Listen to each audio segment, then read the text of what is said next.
deuxième exemple bi li ci al firaq al islami ahlu sunna wal jamaa bu njëkk bi dañ lay waxoon nañ la anaasir yi ngay soxla ci muqaddima ñu dikk rek benn par benn bal nañ njëkkoon wax zikrul mawdu wala tamhid boo def baax bi la nañ wax yatanaawal hada al mawdu xadiyatu al firaq al islami ma tarkiz ala firaq ahli sunna wal jamaa bi itibaariha al manhaj as sahih fi l islam kon tudd nga mawdu bi taakidul iskaali mooy i'aadatu siyaaxatul mawdu يعني وقد ظهرت هذه الفرق نتيجة اختلاف المسلمين في فهم العقيدة بعد عصر النبوة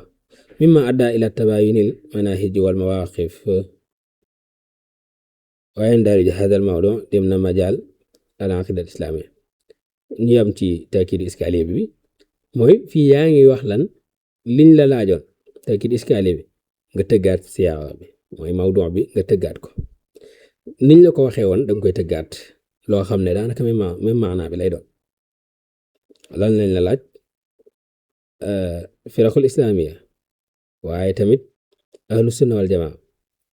nga ne waqad saharat hadihi al firaq ban firaq la mooy ahlu sunna wal jamaa natija lan moo tax mu feeñ natijati ixtilaaf al muslimin bu jullit ñu wute wutoon kay firaq maanaam kuréel yi du am kon wute gi watama ndax dañoo wute ci lépp waaye ci lan moo tax firaq am natijat ixtilaaf al muslim fi fahmi al aqida ban jamono la baada asri nubuwa mooy ginnaaw bi fi yonent bi bàyyi ko léegi nag bi ñu wutee ci fahmu al aqida lan la indi ma adda ila tabayun al manahij wal mawaqif loolu moo tax manhaj yi daa di wute mawaqif it daa di wute maadaama manhaj yi wute na kon mawaqif day wute kenn ku ci nekk ak mawqif ba ngay am ñu dikk zikrul majaal mooy loolu ban majaal la bokk ويندرج هذا الموضوع ضمن مجال العقيدة الإسلامية كنت عقيدة لبوك دينغ بودون تم بو خامني دافا بوك ci muamala di fang koy boole deng ñu dik ci أهمية الموضوع يعني وتكون أهمية هذا الموضوع في كونه يساعد مثل على معرفة المنهج الصحيح والتمييز بين السنة والبدع وحماية العقيدة من الانحراف كون لولو أهمية la mooy أهمية firaq bi ni maanaam ñu koy jàng day tax lan ñu mën a distinguer waaye day tax jullit bi mën a xam yoon bu baax bi ak beneen yoon bi mën a xam sunna ak lu dul sunna mën a xam biddaa ak sunna mën a it protéger gëm-gëm ci yàqu-yàqu nga dikk ci tarxul iskaaliya nga ne way nu naa natraxul iskaal al aati mooy kayfa zaharat al firaq al islamiya naka la firaq islamiya yi feeñe وما هي فرقة أهل السنة والجماعة من حيث نشأتها وما هي فرقة أهل السنة والجماعة من حيث نشأتها فرقة أهل السنة والجماعة mooy lan ak it nga tàmbalee ko ca fa mu sosoo sababu tasmiyatiha lan moo tax ñu tuddee ko ahlu sunna wal jamaa mabaadi'uha yan mooy ay mabaadi ahamul firaq al muntasiba ilayha yan firaq mooy yi nga xam ne ñoo composé ahlu sunna wal jamaa wala boog ahamul firaq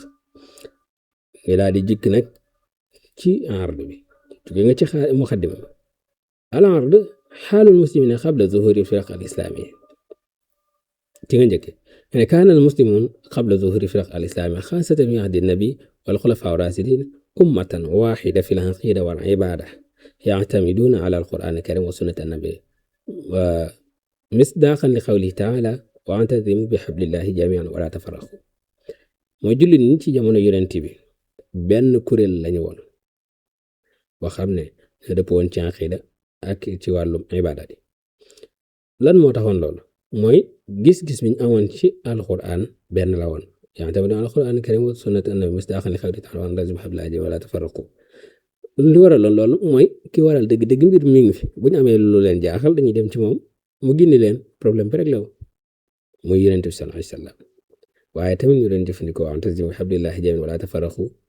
loolu taxoon ñu gënoon a moytu lu aju ci wàllum tàqalikoo dégg nga ñu daal di dégg ci ñaareel bi point mooy asbaabu zuhur alfiraq al islami ظهرت الفرق الإسلامية بعد اتساع الدولة الإسلامية ووقوع الفتنة خاصة بعد مقتل خليفة عثمان بن عفان رضي الله تعالى عنه وكان من أسباب ذلك maanaam الفرق الإسلامية feeñ na ginnaaw bi nga xam ne islam nag commencé na yaatu di dugg ci yeneeni réew commencé tasaaroo ci àddina bi waaye tamit am fitna ju amoon mooy lan bi nga xam ne ci lañu rey Usmaan ibn Affaan radiyallahu anhu wa kaana min asbaabi zaalika lu waral lool alxilaafaat asiyaasiya mooy wuute ci politique su fahmi nusuus ash-shar'iyya mal compréhension ci nas wala texte yi nga xam ne moom la fi diine ji indi ci alxuraan ak sunna taqdimu ra'yi wala aql ala naql di jiital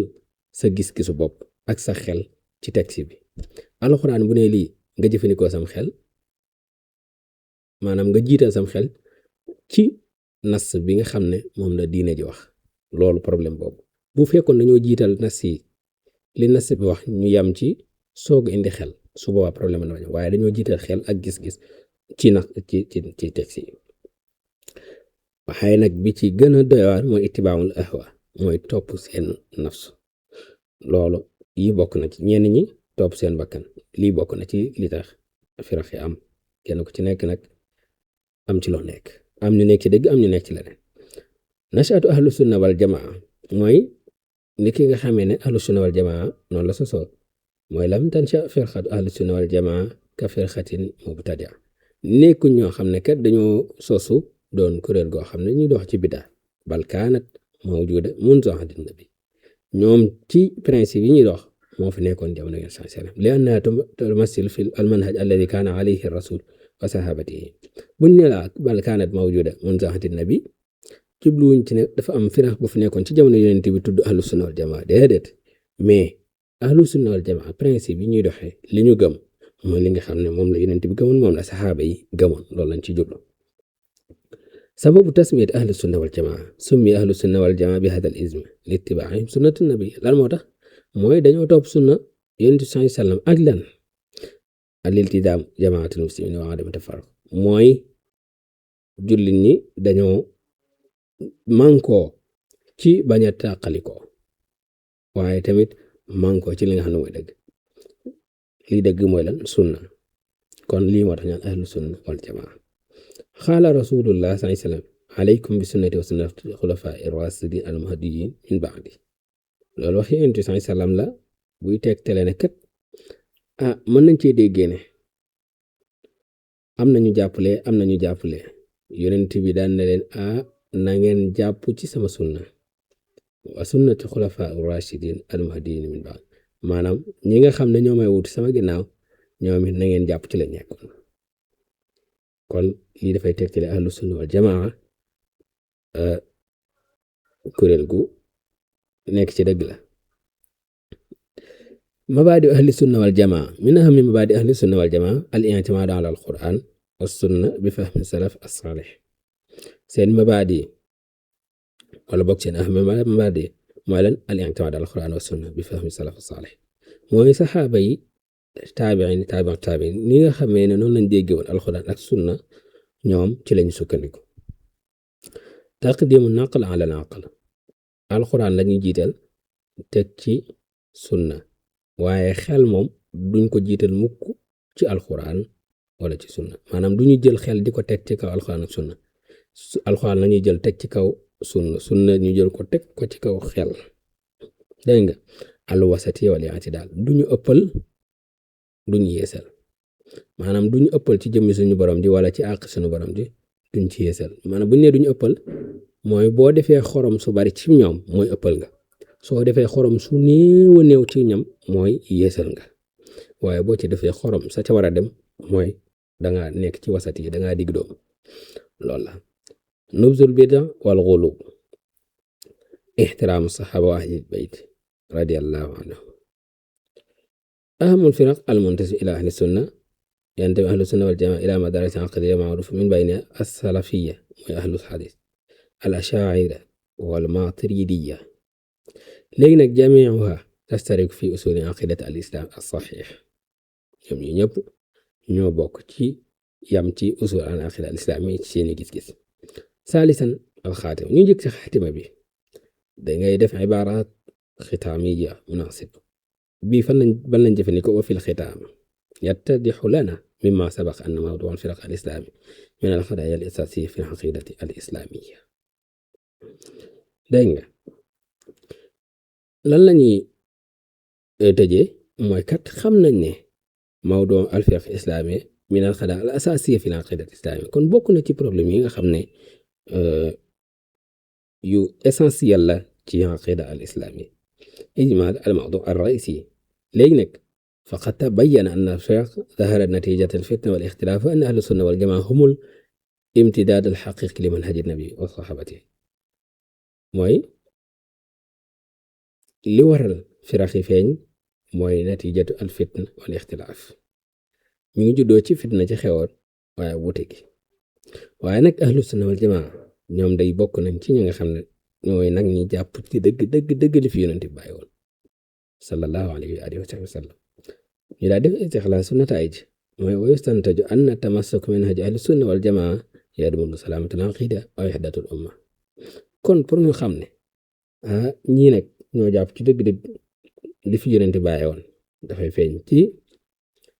seen aqiida seen pas-pas mucc waaye tamit ñu doon benn xeet woo xam ne duñu tàqali ko fatxul majaal li iskaaliya jadid nga ne mimma yaftaxul majaal li tasaawul xawla dawri tarbiya wal ilm alsharci fi lxadd min intishaari firaqi almunxarif fi lasri alxadis